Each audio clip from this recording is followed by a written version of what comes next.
Welcome to A World of Difference Embracing Neurodiversity. I'm Daryl Owens. For many children who learn differently, public and private school classrooms, which largely are geared for neurotypical learners, can be a struggle. That's why educating these students at home with a curriculum tailored to their unique needs often is seen as a potential lifeline for children with learning and attention issues. But is it the right choice?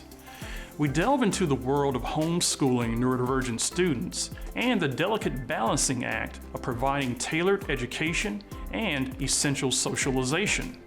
On this episode, we check in with a Florida family with 2 neurodivergent students that turned to homeschooling. Next, our panel of national experts explores whether homeschooling kids who learn differently is a path to unlocking their full potential or a risky gamble. And later, you'll meet our latest difference maker, whose journey to conquering the North Pole began not in the frozen tundra, but with her struggle to master the 3 R's. First, let's meet Katie Heberbrand, whose family swapped public school education for teaching her 3 kids, 2 with learning challenges, in the comfort of their home in Milton, Florida.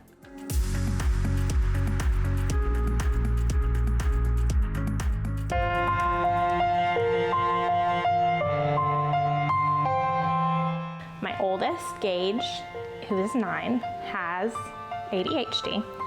My middle child, who is a girl, she's 6, she has autism.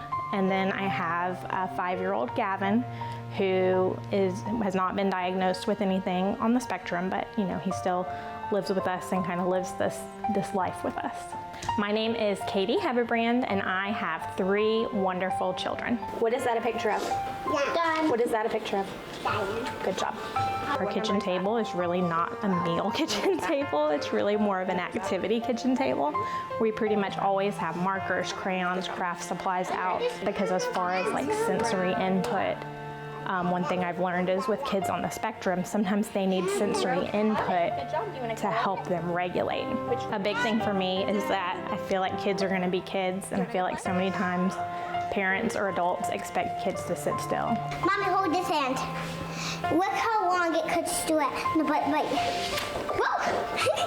It can stretch very long. I think the biggest hurdle is constantly feeling like you're not adequate and like you're not doing enough. They may respond better to a teacher versus mom. And so I really had to separate out that, hey, right now I'm not your mom, I'm your teacher. And sometimes we would get frustrated with each other. I'm just gonna say for myself, when I got out of school, I would just be sad because I just felt like the work was hard. But it's basically just because I had ADHD. So Gage, after starting to homeschool him, he stopped being as angry all the time, even before he started taking medicine for his ADHD, just because there was so much less pressure on him. I could get my work done quicker and whenever I wanted to. The biggest thing that I would want people to know about neurodiversity is, a lot of people hear that and it's kind of like taboo. But these kids are so smart and they just learn differently, and they just have, it's challenges that we all struggle with. Maybe we all struggle to sit still, or maybe we all struggle to focus sometimes.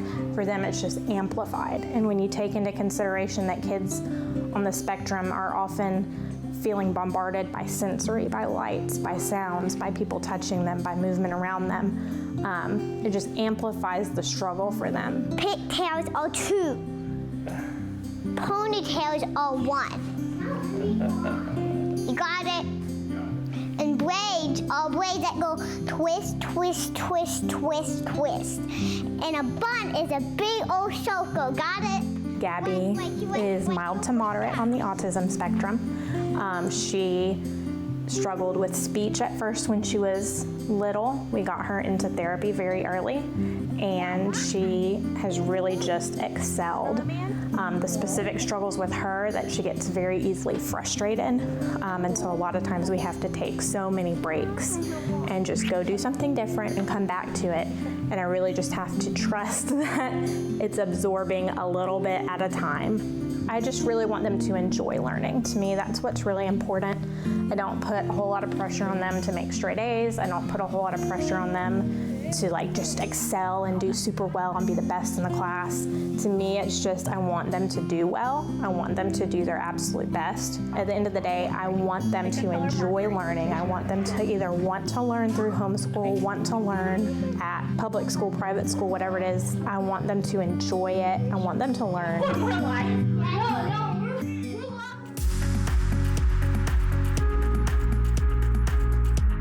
Next, our experts school us on the pros and cons of homeschooling neurodivergent kids.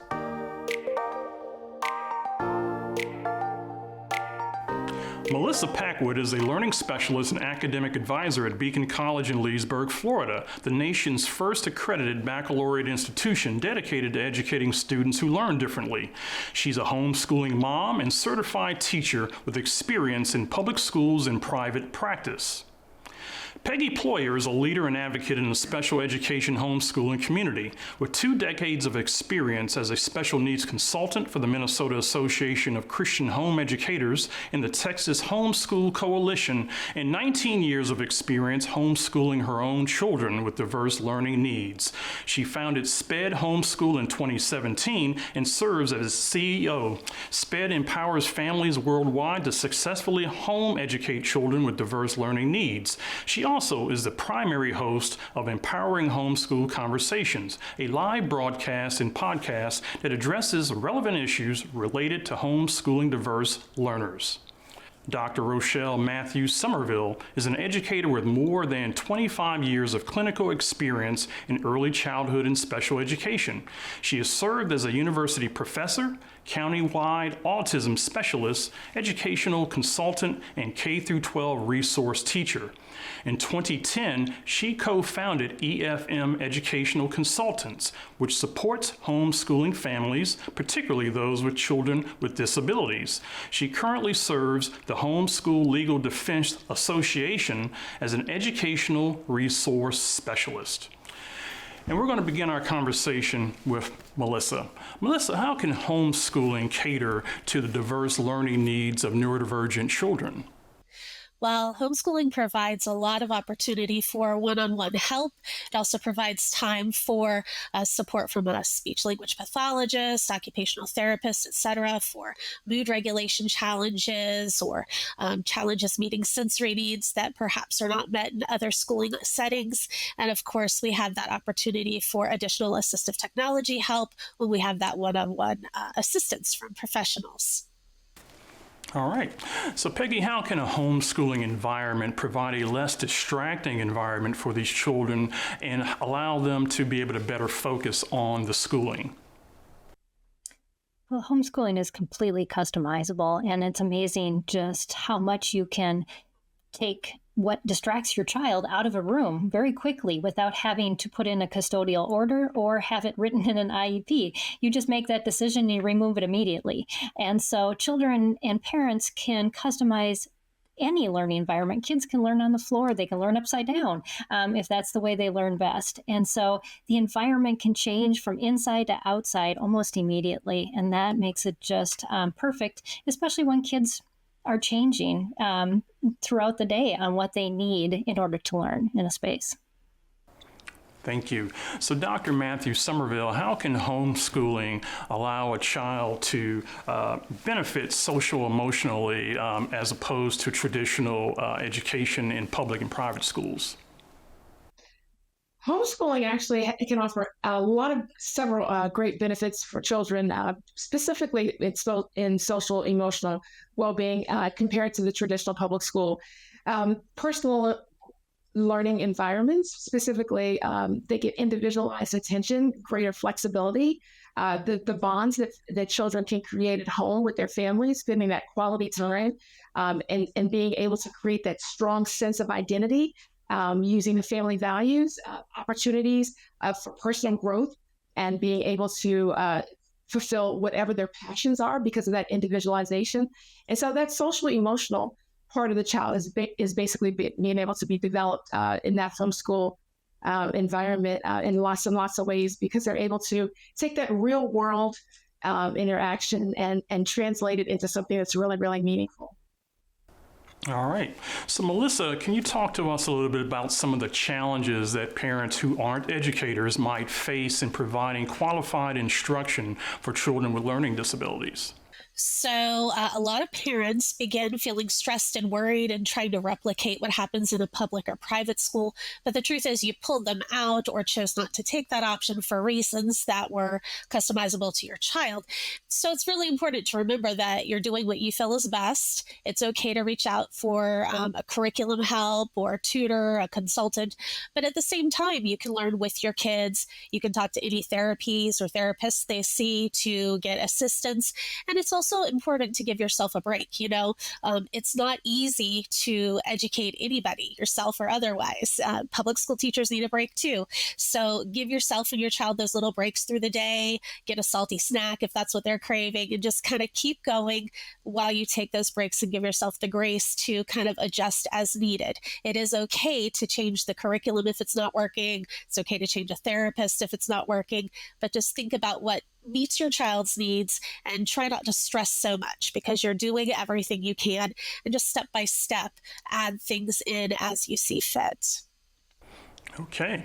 So, Peggy, one of the concerns that parents who may be considering the homeschooling option are worried about is that neurodivergent children are often insular. So tell me how homeschooling can help them enhance their social skills and their peer relationships. Yeah, a lot of times that when kids pull in school, the reason is because they're so anxious about the subjects that they're learning that they struggle in. And so they identify their struggles as who they are in that community. The beauty of homeschooling is that your kids can learn in those difficult subjects and through those difficult things on a one-on-one basis in your home, and then go out and have peer relationships in things that they excel in. And so whether it's a sports activity or just a special interest of theirs, theater, then their learning deficits don't always get as much in the way of those social interactions. So, Dr. Matthew Somerville, one of the things we're hearing today a lot in education is about mental health and the deteriorating mental health of students. Can you tell me how homeschooling can help neurodivergent children improve their mental health and well-being? Absolutely. Homeschooling can definitely positively impact the mental health and well-being of neurodivergent children in the long run by providing definitely a tailored learning environment that accommodates those unique needs. A lot of children with disabilities come with a gamut of very unique individual needs that a lot of times take very specific kind of tailoring in order to reduce a lot of the stress factors of maybe sensory overload that they need accommodating. The homeschooling allows for flexible scheduling. They may be overloaded with schedules that are just too much for them. But when they homeschool, it allows for that stress releaser that allows for them to actually take a break of that mental stress, which actually works for them. The personalization, the approach, it also helps with their self-esteem. It helps with the social skills. A lot of times it has a direct impact on their mental health too. The social opportunities, they're controlled to allow for those positive social impacts for the child. So overall, it does a lot for their for their overall social health. So, Melissa, how can homeschooling help a neurodivergent learner develop self-esteem and confidence as a learner? Well, you're able to go at the student's pace. So if they're ahead in math, but struggling with language arts due to a learning challenge, a learning disability, you can provide that explicit sequential instruction. You can give a place for that emotionally safe review where it's not so risky to have a wrong answer. You don't feel embarrassed because your peers are not there watching. And then it gives you the chance to focus on mastery. It's okay if you have, for example, Down syndrome, and it takes you many years to learn to read. You can keep working on it and reviewing in a safe, healthy environment that's going to support you and provide that chance for modeling and explanation and practice. All right. Well, Peggy, in higher education, they're currently flip-flopping over the value of standardized testing as it relates to admitting students. But just in case they decide that they want to do that again permanently, how can homeschool children be adequately assessed for standardized testing? So, a lot of times, states do not require that parents use standardized testing when they homeschool. But if they do, the parents are able to help children to learn their strengths, and so that they can use them when they're facing things that are going to be testing their knowledge or ability to use that knowledge. And so a lot of times kids, even with neurodivergent learning issues, will test on the borderline of a lot of learning struggles, just because their parents have done such a good job of helping them to know what their strengths are and to accommodate just in how they approach learning and testing. Okay. Well, Dr. Matthew Somerville, if it indeed takes a village to raise a child, how can homeschooling parents collaborate with therapists and other professionals to help support their neurodivergent student who is learning at home? Well, it definitely does take a village to raise a child. And when you homeschool, you are uniquely positioned to partner with those service providers. And so that is one of the gifts of homeschooling, that ability to collaborate with your therapist. You know, when you are in the public school system, a lot of times in a therapeutic situation, kids are taken out and they receive therapy kind of in a box kind of system where the parents are on the outside. But when you homeschool, you are uniquely collaborating and partner with those therapists, and it's brought in. You have the unique opportunity to maintain a regular communication relationship. You can those therapies then translate to a continuum that happens in the house. They're consistent meetings. It's really a partnership, and so it's really a gift that homeschoolers have with their therapists. That is a cohesive support system that doesn't only happen like in a clinical setting, but it's a continuum of support. And so it really is beneficial for the child in that situation. All right. So, Melissa, you're on a college campus. Talk to us about how homeschooling prepares students for the rigors of college academics and the social demands that come with college. So home education gives you the opportunity to look and see what your child, future college student, hopefully is doing well with, and what are the challenges. We want to focus very much on executive functioning skills. So we want to talk about, how is the time management? Do we need a visual schedule to help us sort things out and plan out activities and assignments? Do we know how to do life skills, like what the steps are to wash our laundry or clean a bedroom? Do we need that visual representation like a photograph in advance, which many of our RAs and RDs here do provide for students that first week so that they understand the expectation. So practicing things like that can be very helpful. In addition, other executive functioning skills such as mood regulation and de-escalation strategies that work for that child are super important, because not everybody is going to have the same strategies and coping skills to help de-escalate themselves. Watch the full Ask the Expert segment on our website at awodtv.org if you want to learn more about this topic. You can also watch or listen on Facebook, YouTube, or on your favorite podcasting platform.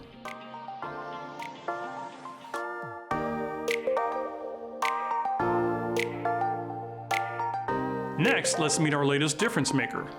With the way she struggled in grade school with everything from reading to spelling, few would have thought Anne Bancroft had a snowball's chance in Kenya to ever go to college.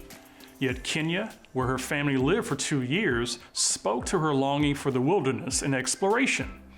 And her determination to succeed in school after a dyslexia diagnosis displayed the grit that would carry her first to the University of Oregon and later to the North Pole, where in 1986, she conquered the frozen tundra by dog sled. Since then, Bancroft has gone on to notch a slew of firsts as one of the world's foremost polar explorers. More important, perhaps, she invests her time inspiring women and girls globally to explore their dreams. And she puts her money where her mouth is with the Anne Bancroft Foundation. After all, without support and cold hard cash, having a head full of dreams can be cold comfort.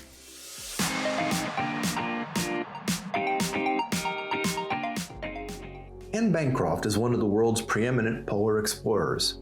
She was the first woman to reach the North Pole on foot and by sled in 1986. She would go on to lead an expedition of 4 women to the South Pole in 1992. In 2001, she teamed with Norwegian explorer and fellow educator Liv Arnesen to ski across Antarctica. Bancroft's partnership with Arnesen evolved into Bancroft Arnesen Explore, a global consortium of educators on 7 continents dedicated to reaching 60 million minds through experiential education. Small in stature, Bancroft has played an outsized role in inspiring women and girls around the world to unleash the power of their dreams. She credits her success to hard work, a love of the outdoors, and a lifelong struggle with dyslexia. My dyslexia is my superpower. It's what got me to the North Pole. It gave me the work ethic, the stubbornness, the perseverance, and also the total easy transference to an expedition. Nothing comes quickly. To pull this sled that's twice your body weight and then some, uphill, for 100 days, it's one foot in front of the other. That's what school was. Frustrated in the classroom, Bancroft sought solace in nature. Growing up in Minnesota, that meant coming to terms with the cold. My first expedition, I like to say, was at the age of 8 in our apple orchard. I decided to sleep out in a Minnesota winter. I had a lot of cousins, and so I talked some of my cousins into joining me one weekend night or whatever, and then after one night they said no more. I ended up with the family dog on multiple tries of, figuring out how to do it comfortably, because I was pretty miserable. We didn't have down sleeping bags back then. This was the early 60s, and so they were these quilted canvas flannel bags, and I don't know what kept me coming back. It just was kind of fun. I'm sure my father would come out at midnight and see if I was still alive under all that snow and flannel. But they didn't clip my wings, and my trips got longer and my skills got better. And I just found myself recreating in every way I could. Climbing, kayaking, canoeing, skiing, whatever I could get my hands on, I wanted to be a part of. Despite her difficulties with reading and math, she pursued her dream of becoming an educator. First kid in my family to graduate from college, big deal. And I find out later that my parents called my tennis coach in high school, who happened to be a college counselor. So he knew who to call, and he calls them up, and he talks to my advisor, apparently, and he says, "Let this one go. She will not give up. You just let her keep trying. It may not be on your schedule, it may not look pretty, but she's gonna get the job done." I didn't do this journey alone. I had advocates, I had mentors, I had people that saw the spark, that raised their voices on behalf of me because they knew me. And otherwise I wouldn't have succeeded. Now, instead of teaching 30 children a year, her curriculum reaches millions, including some that she has helped in an even more direct way. We believe every girl, regardless of background, regardless of their learning difference, regardless of who they look like, that they all have a dream and they all have really big goals. And so our role is to really support them in achieving their potential. And so we do that with grants, we do that with mentorship support, and then also continue to look at what other resources girls might need that we can connect them to so they can live out that potential. One of those trailblazers, as grant recipients are known, now works for the foundation, helping other girls realize their dreams. I applied for my grant when I was a senior in high school, so this would have been 2018. My dream was to play volleyball at the college level, and I used my grant to play club volleyball up in Duluth, which is how you get recruited in kind of the pipeline to playing at the next level. At 68, Bancroft reckons she has at least another decade of teaching and exploring ahead of her. I want to do something with hope and younger people. I think I have 6 nieces and nephews, and they're young adults. And the world should be their oyster, but there's a cynicism and a skepticism because there's just, we've mucked up so much. So how do I keep relating my stories to them in a relevant way so that they keep going and putting one step in front of the other? For A World of Difference, I'm Brad Kuhn.